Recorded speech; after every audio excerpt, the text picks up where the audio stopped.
আসসালামু আলাইকুম প্রিয় দর্শক, নিশ্চয়ই শুরু থেকে আমাদের আশঙ্কা ছিল যে মার্কিন চুক্তি কার্যকর করার পাশাপাশি চীন কতটা সহযোগিতার হাত বাড়িয়ে দেবে বাংলাদেশের প্রতি। এবং আমাদের প্রধানমন্ত্রী তারেক রহমান যখন চীন সফরে রয়েছেন, ঠিক সেই মুহূর্তে সেই আশঙ্কার প্রতি স্পষ্টভাবে ইঙ্গিত করল চীন। চীন বলতে চীনের রাষ্ট্রায়ত্ত গণমাধ্যম গ্লোবাল টাইমস, এই গণমাধ্যমে খুবই গুরুত্বপূর্ণ একটি লেখা প্রকাশিত হয়েছে এবং লেখাটির শুরুতেই তারেক রহমানের নেতৃত্বে দুই দেশের সম্পর্ক জোরদার করার কথা যদিও বলা হচ্ছে, তার পাশাপাশি কিছু অপ্রিয় প্রতিবন্ধকতার কথাও এখানে স্পষ্টভাবে উল্লেখ করা হয়েছে। লেখাটি লিখেছেন Shanghai institute for international studies centre for South Asia স্টাডিজের পরিচালক লিউ জংজি। শিরোনাম হচ্ছে তারেক রহমানের সফর বাংলাদেশ চীন সম্পর্ক জোরদার করবে। আমাদের একটু খেয়াল রাখার বিষয় কি কি বলা হচ্ছে এখানে। এই মন্তব্য প্রতিবেদনের শুরুতেই বলা হচ্ছে যে সফরটি নিয়ে বাংলাদেশের সংবাদ মাধ্যমে ব্যাপক আশা রয়েছে। সত্য কথা, সংবাদ মাধ্যমগুলো ধারণা করছে যে বড় বড় অবকাঠামো, শিল্প প্রকল্প সহ 15টিরও বেশি দ্বিপক্ষীয় চুক্তি স্বাক্ষরিত হবে, এমনটাই জানি আমরা। বলা হচ্ছে চীন ও বাংলাদেশ দীর্ঘদিনের বন্ধু ও প্রতিবেশী এবং দুটি দেশ ব্যাপক কৌশলগত সহযোগী অংশীদার, এটাও সত্য কথা। এবং বিগত কয়েক দশকের যে বাংলাদেশ চীনের সম্পর্ক কিংবা অর্থনৈতিকভাবে বাংলাদেশের পাশে থাকা চীনের এসব কিছু বিষয় উল্লেখ করা হয়েছে। নানান ধরনের সহযোগিতার কথা তুলে ধরার পাশাপাশি এই জায়গাটিতে এসে যা বলা হচ্ছে না, আসল কথাগুলো এখানে বলা হচ্ছে যে প্রথম প্রতিবন্ধকতাটি হলো ভূ রাজনৈতিক। বাংলাদেশ চীনের সম্পর্ক জোরদারের ক্ষেত্রে প্রথম প্রতিবন্ধকতাটি হলো ভূ রাজনৈতিক প্রতিযোগিতার হস্তক্ষেপ। কিছু পরাশক্তি, আমাদের লক্ষ্য করার বিষয় কি বলা হচ্ছে এখানে, কিছু পরাশক্তি বাংলাদেশকে তাদের নিজস্ব নিরাপত্তা ও উন্নয়ন কাঠামোতে অন্তর্ভুক্ত করার চেষ্টা করে, এমনকি দেশটির অভ্যন্তরীণ বিষয়ে হস্তক্ষেপ করে। নিঃসন্দেহে এখানে যুক্তরাষ্ট্রের কথা বলা হচ্ছে।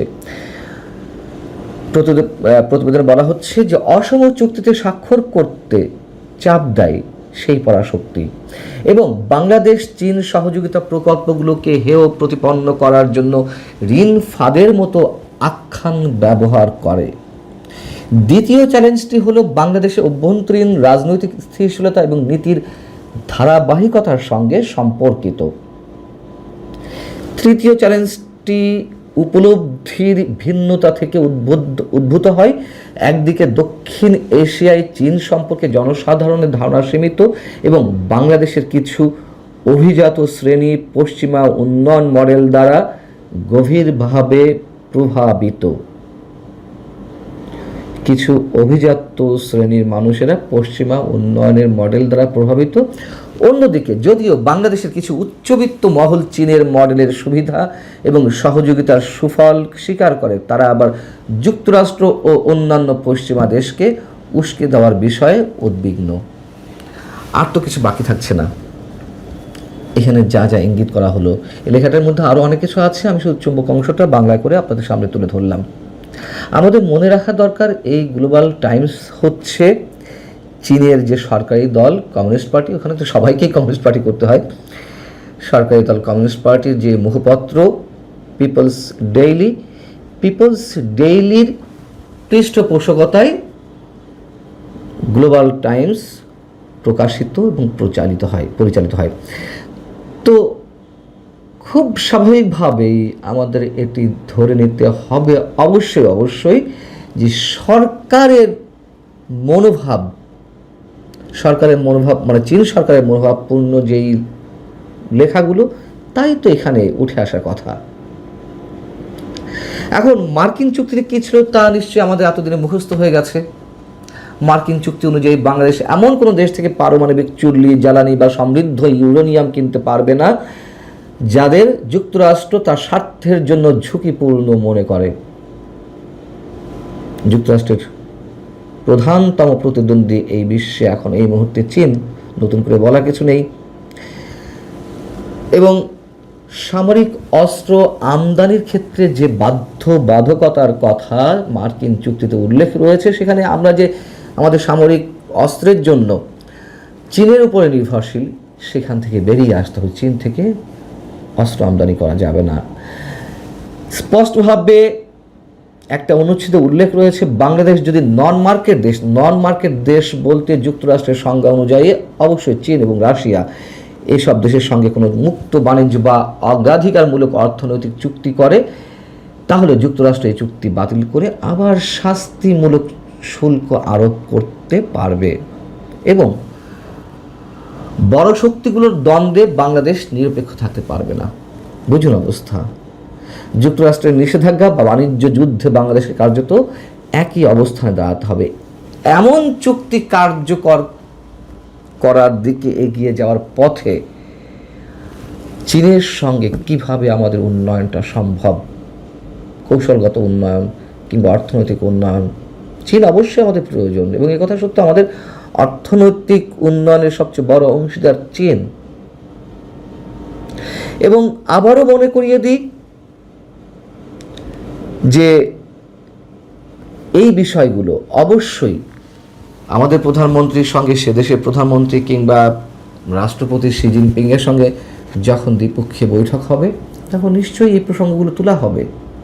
এবং আরও একটি কথা মনে করিয়ে দিই, বাংলাদেশে নিযুক্ত মার্কিন রাষ্ট্রদূত ব্রেন্ট ক্রিস্টেনসেন, তিনি বাংলাদেশে জয়েন করার আগে মার্কিন সিনেটের সামনে দাঁড়িয়ে কি বলেছিলেন, আবারও একটু মনে করিয়ে দিই।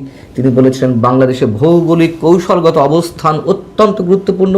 চীন যদি অস্ত্র বিক্রি বা কৌশলগত অবকাঠামোয় প্রভাব বাড়ায়, তবে নির্দিষ্ট খাতে যুক্ত হওয়ার ঝুঁকিগুলো তিনি বাংলাদেশ সরকারের কাছে স্পষ্টভাবে তুলে ধরবে। এবং স্পষ্টভাবে কথা বলার জন্যই আমরা জানি আমাদের প্রধানমন্ত্রী যে রোববার মালয়েশিয়া হয়ে চীন সফরে গেলেন, শনিবার এই ব্রেন্ট ক্রিস্টেনসেন সরকারি ছুটির দিনে পররাষ্ট্রমন্ত্রী, যাকে আমরা সবাই সন্দেহের চোখে দেখি, তার সাথে বৈঠক করলেন। এবং নিশ্চয়ই তিনি এই কথাগুলো মনে করিয়ে দিয়েছেন এই পাশ থেকে, ও পাশ থেকে চীনও মনে করিয়ে দিচ্ছে। এখন দেখা যাক আমাদের প্রধানমন্ত্রীর দক্ষতা, যোগ্যতা, নেতৃত্বের মধ্য দিয়ে কতটুকু আমরা এই সংকট থেকে উতরে গিয়ে চীনের সঙ্গে সম্পর্ক স্থাপন করতে পারি। ভালো থাকুন সবাই। আল্লাহ হাফিজ।